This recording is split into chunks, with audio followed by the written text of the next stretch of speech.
le comte de Monte Cristo par Alexandre Dumas. Chapitre 101. Locuste. Valentine resta seule. Deux autres pendules, en retard sur celle de Saint-Philippe du Roule, sonnèrent encore minuit à des distances différentes. Puis, à part le bruissement de quelques voitures lointaines, tout retomba dans le silence. Alors toute l'attention de Valentine se concentra sur la pendule de sa chambre, dont le balancier marquait les secondes. Elle se mit à compter ces secondes et remarqua qu'elles étaient du double plus lentes que les battements de son coeur. Et cependant, elle doutait encore. L'inoffensive Valentine ne pouvait se figurer que quelqu'un désirât sa mort. Pourquoi? Dans quel but? Quel mal avait-elle fait qui pût lui susciter un ennemi? Il n'y avait pas de crainte qu'elle s'endormît. Une seule idée, une idée terrible, tenait son esprit tendu. C'est qu'il existait une personne au monde qui avait tenté de l'assassiner et qui allait le tenter encore. Si cette fois cette personne, lassée de voir l'inefficacité du poison, allait, comme l'avait dit Monte Cristo, avoir recours au fer, si le comte n'allait pas avoir le temps d'accourir, si elle touchait à son dernier moment, si elle ne devait plus revoir Morrel. À cette pensée, qui la couvrait à la fois d'une pâleur livide et d'une sueur glacée, Valentine était prête à saisir le cordon de la sonnette et à appeler au secours. Mais il lui semblait, à travers la porte de la bibliothèque, voir étinceler l'œil du comte, cet œil qui pesait sur son souvenir et qui, lorsqu'elle y songeait, l'écrasait d'une telle honte qu'elle se demandait si jamais la reconnaissance parviendrait à effacer ce pénible effet de l'indiscrète amitié du comte. 20 minutes, 20 éternités s'écoulèrent ainsi, puis 10 autres minutes encore. Enfin, la pendule, criant une seconde à l'avance, finit par frapper un coup sur le timbre sonore. En ce moment même, un grattement imperceptible de l'ongle sur le bois de la bibliothèque apprit à Valentine que le comte veillait et lui recommandait de veiller. En effet, du côté opposé, c'est-à-dire vers la chambre d'Édouard, il sembla à Valentine qu'elle entendait crier le parquet. Elle prêta l'oreille, retenant sa respiration presque étouffée. Le bouton de la serrure grinça et la porte tourna sur ses gonds. Valentine s'était soulevée sur son coude. Elle n'eut que le temps de se laisser retomber sur son lit et de cacher ses yeux sous son bras. Puis, tremblante, agitée, le coeur serré d'un indicible effroi, elle attendit. Quelqu'un s'approcha du lit et effleura les rideaux. Valentine rassembla toutes ses forces et laissa entendre ce murmure régulier de la respiration qui annonce un sommeil tranquille. Valentine, dit tout bas une voix. La jeune fille frissonna jusqu'au fond du cœur, mais ne répondit point. Valentine, répéta la même voix. Même silence. Valentine avait promis de ne point s'éveiller. Puis, tout demeura immobile. Seulement, Valentine entendit le bruit presque insensible d'une liqueur tombant dans le verre qu'elle venait de vider. Alors, elle osa, sous le rempart de son bras étendu, entr'ouvrir sa paupière. Elle vit alors une femme en peignoir blanc, qui vidait dans son verre une liqueur préparée d'avance dans une fiole. Pendant ce court instant, Valentine retint peut-être sa respiration, ou fit sans doute quelque mouvement, car la femme, inquiète, s'arrêta et se pencha sur son lit pour mieux voir si elle dormait réellement. C'était Madame de Villefort. Valentine, en reconnaissant sa belle-mère, fut saisie d'un frisson aigu qui imprima un mouvement à son lit. Madame de Villefort s'effaça aussitôt le long du mur, et là, abritée derrière le rideau du lit, muette, attentive, elle épia jusqu'au moindre mouvement de Valentine. Celle-ci se rappela les terribles paroles de Monte Cristo. Il lui avait semblé, dans la main qui ne tenait pas la fiole, voir briller une espèce de couteau long et affilé. Alors Valentine, appelant toute la puissance de sa volonté à son secours, s'efforça de fermer les yeux, mais cette fonction du plus craintif de nos sens, cette fonction, si simple d'ordinaire, devenait en ce moment presque impossible à accomplir, tant l'avide curiosité faisait d'efforts pour repousser cette paupière et attirer la vérité. Cependant, assurée par le silence dans lequel avait recommencé à se faire entendre le bruit égal de la respiration de Valentine, que celle-ci dormait, mme de Villefort étendit de nouveau le bras, et, en demeurant à demi dissimulée par les rideaux rassemblés au chevet du lit, elle acheva de vider dans le verre de Valentine le contenu de sa fiole. Puis elle se retira, sans que le moindre bruit avertît Valentine qu'elle était partie. Elle avait vu disparaître le bras, voilà tout. Ce bras frais et arrondi d'une femme de 25 ans, jeune et belle, et qui versait la mort. Il est impossible d'exprimer ce que Valentine avait éprouvé pendant cette minute et demie que mme de Villefort était restée dans sa chambre. Le grattement de l'ongle sur la bibliothèque tira la jeune fille de cet état de torpeur dans lequel elle était ensevelie, et qui ressemblait à de l'engourdissement. Elle souleva la tête avec effort. La porte, toujours silencieuse, roula une seconde fois sur ses gonds, et le comte de Monte Cristo reparut. Eh bien, demanda le comte, doutez-vous encore? Mon Dieu, murmura la jeune fille. Vous avez vu? Hélas! Vous avez reconnu? Valentine poussa un gémissement. Oui, dit-elle, mais je n'y puis croire. Vous aimez mieux mourir alors, et faire mourir Maximilien. Mon Dieu, répéta la jeune fille, presque égarée. Mais ne puis-je donc pas quitter la maison, me sauver? Valentine, la main qui vous poursuit vous atteindra partout.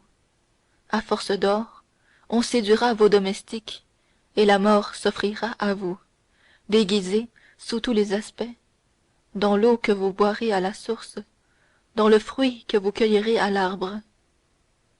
Mais n'avez-vous pas dit que la précaution de bon papa m'avait prémuni contre le poison? Contre un poison, et encore non pas employé à forte dose. On changera de poison ou l'on augmentera la dose. Il prit le verre et y trempa ses lèvres. Et tenez, dit-il, c'est déjà fait. Ce n'est plus avec de la brucine qu'on vous empoisonne, c'est avec un simple narcotique. Je reconnais le goût de l'alcool dans lequel on l'a fait dissoudre. Si vous aviez bu ce que mme de Villefort vient de verser dans ce verre, Valentine, vous étiez perdue. Mais mon Dieu, s'écria la jeune fille, pourquoi donc me poursuit-elle ainsi? Comment? Vous êtes si douce, si bonne, si peu croyante au mal que vous n'avez pas compris, Valentine? Non, dit la jeune fille, je ne lui ai jamais fait de mal. Mais vous êtes riche, Valentine. Mais vous avez 200 000 livres de rente, et ces 200 000 francs de rente, vous les enlevez à son fils. Comment cela? Ma fortune n'est point la sienne, et me vient de mes parents. Sans doute, et voilà pourquoi monsieur et madame de Saint Méran sont morts. C'était pour que vous héritassiez de vos parents. Voilà pourquoi, du jour où il vous a fait son héritière, monsieur Noirtier avait été condamné. Voilà pourquoi, à votre tour, vous devez mourir, Valentine. C'est afin que votre père hérite de vous, et que votre frère, devenu fils unique, hérite de votre père. Édouard, pauvre enfant, et c'est pour lui qu'on commet tous ces crimes? Ah, vous comprenez enfin. Oh mon Dieu, pourvu que tout cela ne retombe pas sur lui. Vous êtes un ange, Valentine. Mais mon grand-père, On a donc renoncé à le tuer, lui? On a réfléchi que vous morte, à moins d'exhérédation, la fortune revenait naturellement à votre frère, et l'on a pensé que le crime, au bout du compte, étant inutile, il était doublement dangereux de le commettre. Et c'est dans l'esprit d'une femme qu'une pareille combinaison a pris naissance. Oh mon Dieu, mon Dieu! Rappelez-vous Pérouse, la treille de l'auberge de la Poste, l'homme au manteau brun que votre belle-mère interrogeait sur l'Aqua Tofana. Eh bien, dès cette époque, tout cet infernal projet mûrissait dans son cerveau. Oh monsieur, s'écria la douce jeune fille, en fondant en larmes, je vois bien, s'il en est ainsi, que je suis condamnée à mourir. Non, Valentine, non, car j'ai prévu tous les complots. Non, car notre ennemie est vaincue, puisqu'elle est devinée. Non, vous vivrez, Valentine, vous vivrez pour aimer et être aimée. Vous vivrez pour être heureuse et rendre un noble cœur heureux. Mais pour vivre, Valentine, il faut avoir bien confiance en moi. Ordonnez, monsieur, que faut-il faire? Il faut prendre aveuglément ce que je vous donnerai. Oh Dieu m'est témoin, s'écria Valentine, que si j'étais seule, j'aimerais mieux me laisser mourir. Vous ne vous confierez à personne, pas même à votre père. Mon père n'est pas dans cet affreux complot, n'est-ce pas, monsieur? Dit Valentine en joignant les mains. Non. Et cependant votre père, l'homme habitué aux accusations juridiques, votre père doit se douter que toutes ces morts qui s'abattent sur sa maison ne sont point naturelles. Votre père, c'est lui qui aurait dû veiller sur vous. C'est lui qui devait être à cette heure à la place que j'occupe. C'est lui qui devrait déjà avoir vidé ce verre. C'est lui qui devrait déjà s'être dressé contre l'assassin. Spectre contre spectre, murmura-t-il, en achevant tout haut sa phrase. Monsieur, dit Valentine, je ferai tout pour vivre, car il existe deux êtres au monde qui m'aiment à en mourir si je mourais, mon grand-père et Maximilien. Je veillerai sur eux, comme j'ai veillé sur vous. Eh bien, monsieur, disposez de moi, dit Valentine. Puis, à voix basse, oh mon Dieu, dit-elle, que va-t-il m'arriver? Quelque chose qui vous arrive, Valentine, ne vous épouvantez point. Si vous souffrez, si vous perdez la vue, l'ouïe, le tact, ne craignez rien. Si vous vous réveillez sans savoir où vous êtes, n'ayez pas peur. Dussiez-vous, en vous éveillant, vous trouver dans quelque caveau sépulcral ou cloué dans quelque bière, rappelez soudain votre esprit et dites-vous, en ce moment, un ami, un père, un homme qui veut mon bonheur et celui de Maximilien, cet homme veille sur moi. Hélas, hélas, quelle terrible extrémité! Valentine, aimez-vous mieux dénoncer votre belle-mère? J'aimerais mieux mourir 100 fois. Oh oui, mourir. Non, vous ne mourrez pas. Et quelque chose qui vous arrive, vous me le promettez, vous ne vous plaindrez pas, vous espérerez, je penserai à Maximilien. Vous êtes ma fille bien-aimée, Valentine. Seul je puis vous sauver, et je vous sauverai.